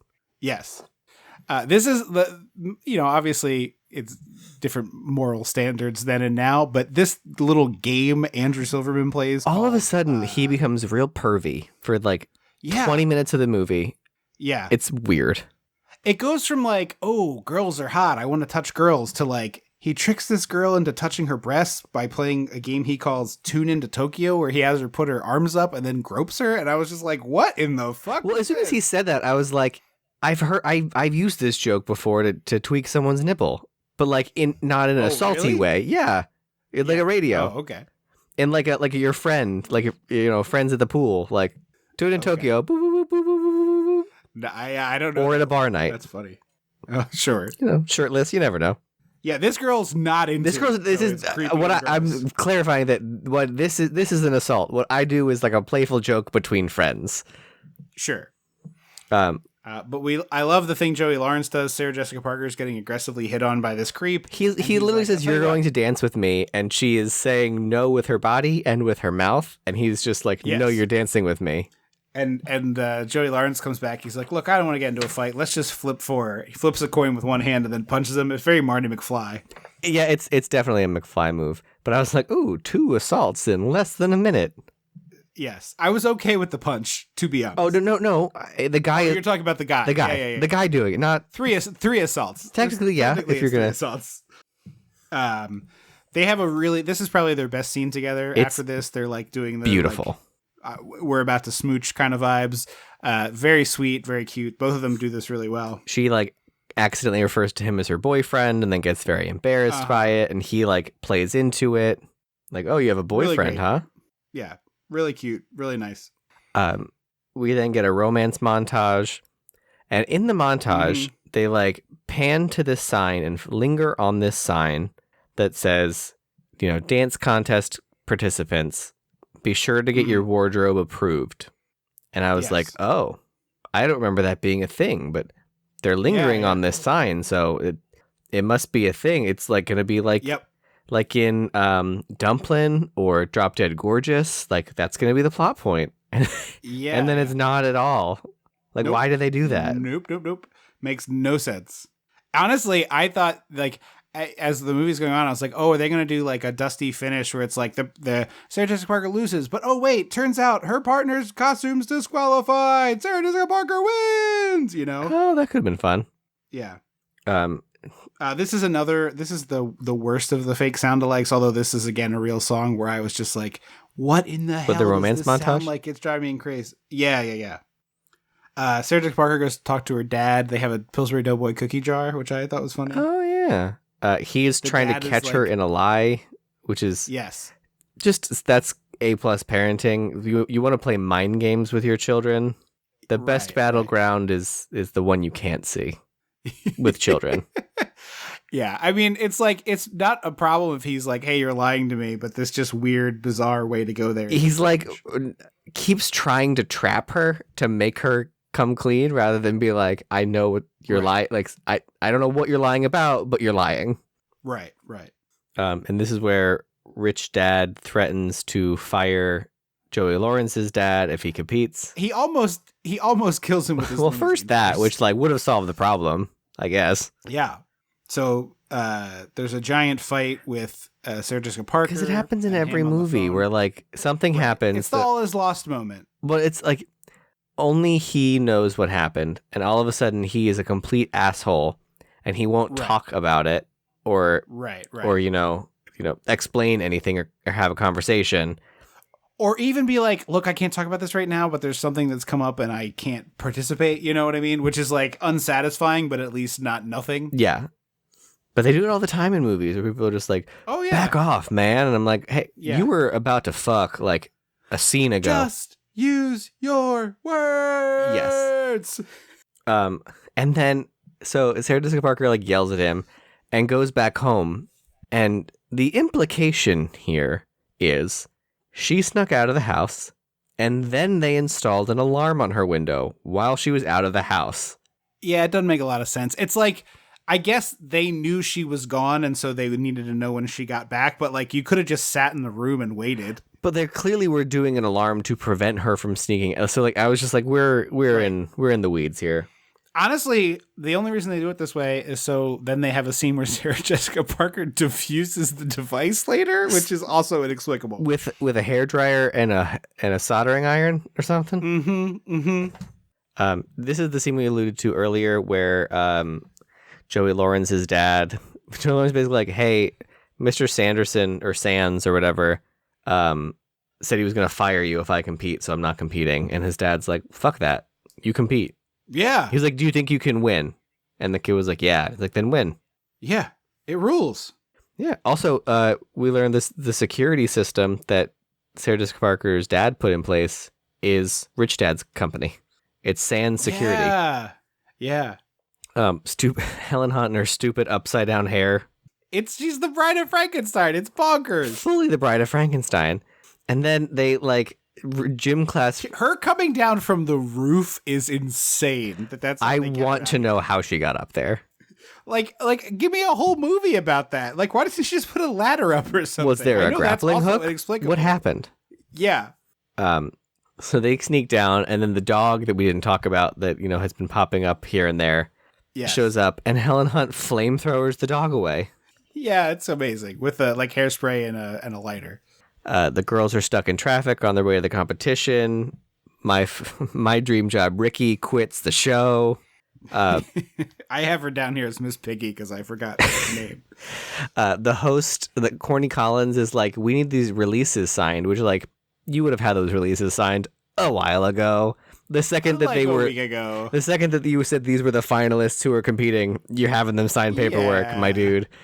But they forged her signature, and I'm like, well, now it's like, that's like truly a legal issue that like she did not release this, but also she's underage, so she can't release that.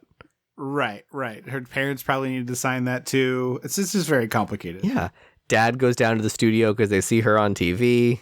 Well, Dad is like, what time are the MASH reruns here in Chicago? And the only thing I'd want to watch on TV, anything with military bullets.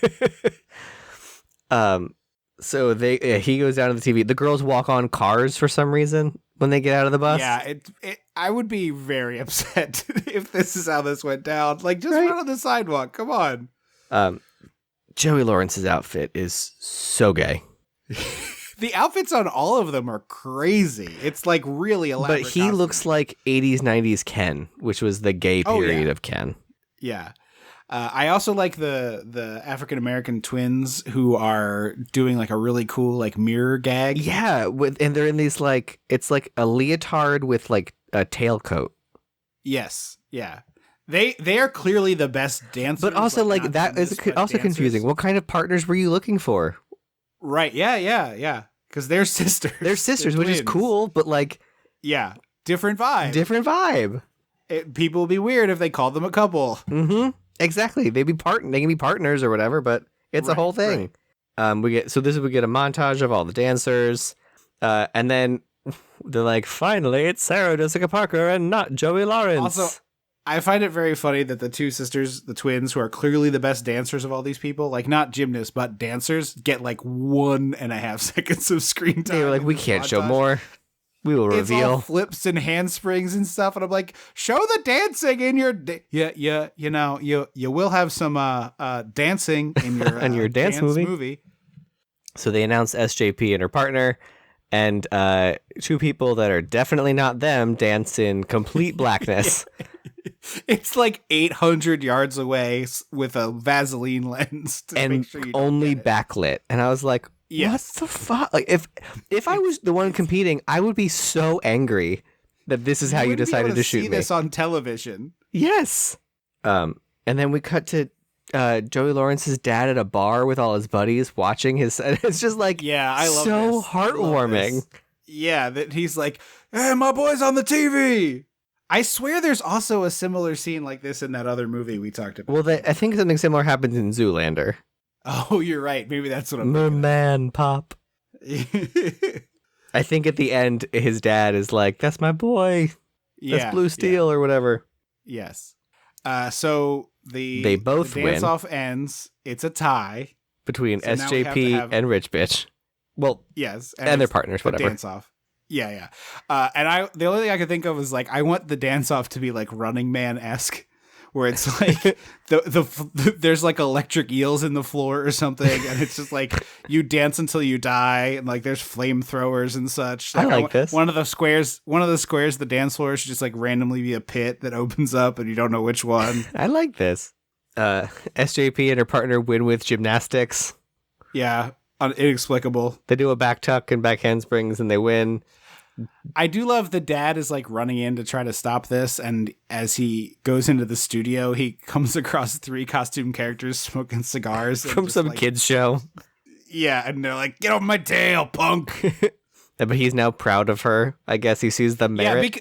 Yeah, Andrew Silverman is like, "Your daughter's great," and he's like, "Huh? I She guess is. she is." It's like, come on, let this realization happen in a different way.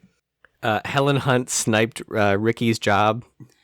Very funny to me that Helen Hunt just like rides in on the chariot and nobody stops it, and everyone's just like, "Well, I guess this is your job now." I mean, live TV. She's at least doing this Yeah. one. Yeah. And Rich Dad tells Natalie to shut up. So, okay, I have a real problem with this part. What this should be is Natalie is like berating her partner as they lost because Sarah Jessica Parker wins.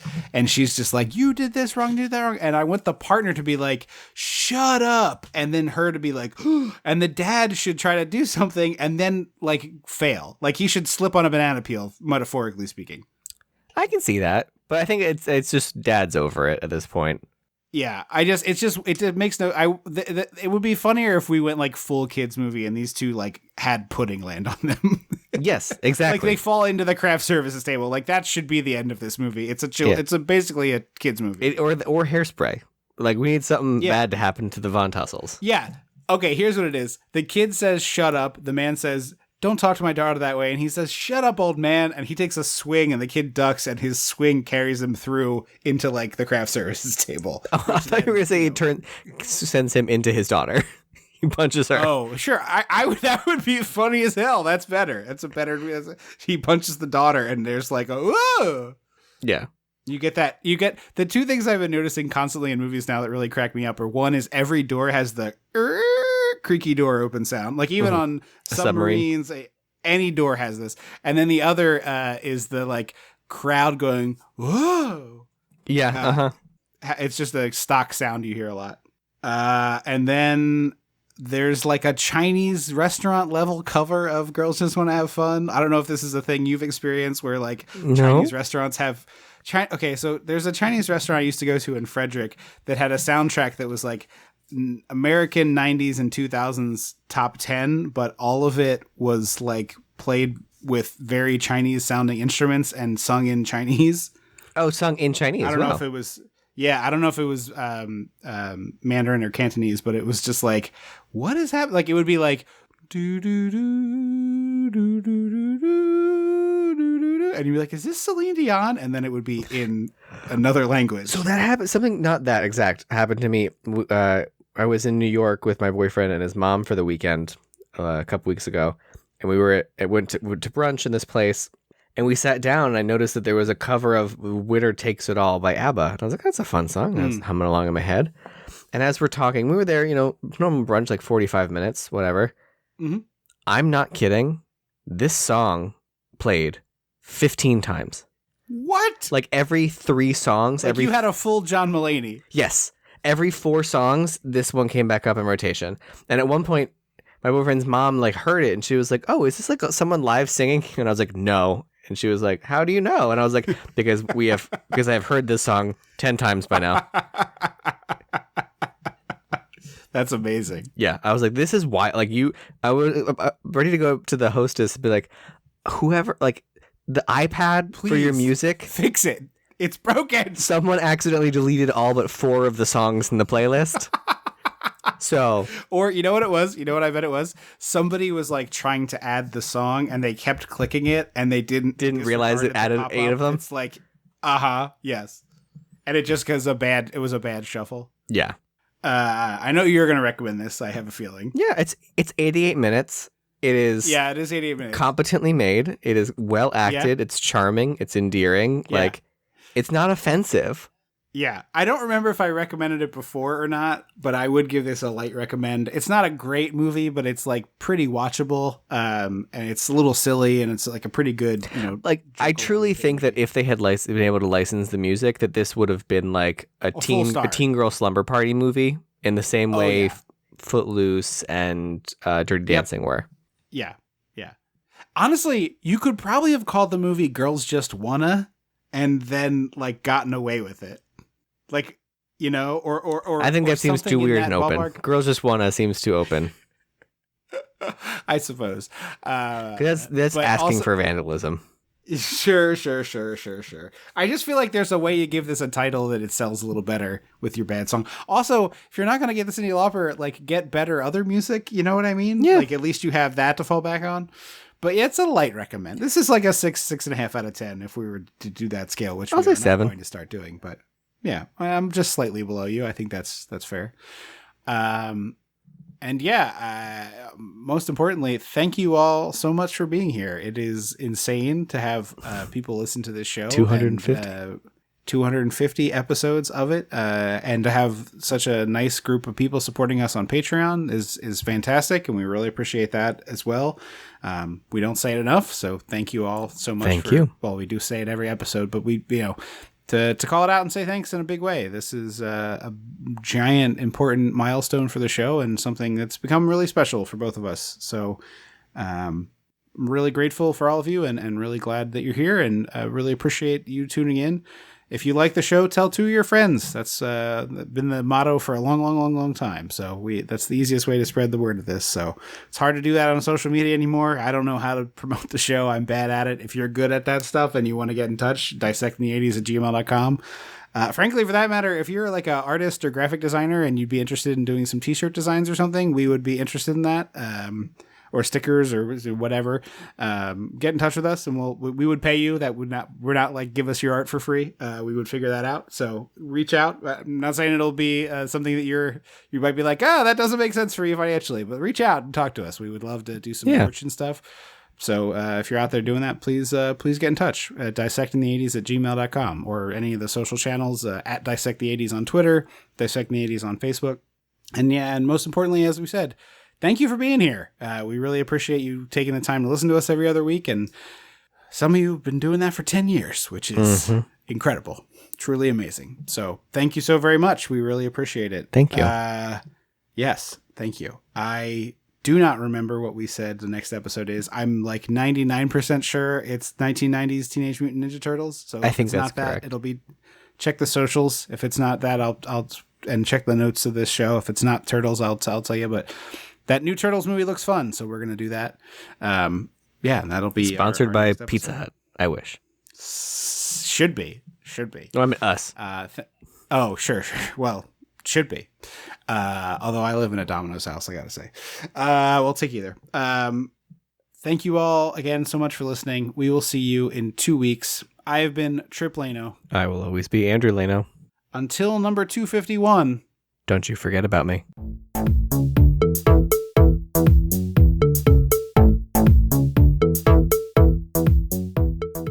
Dissecting the 80s is a Chum Some of This production.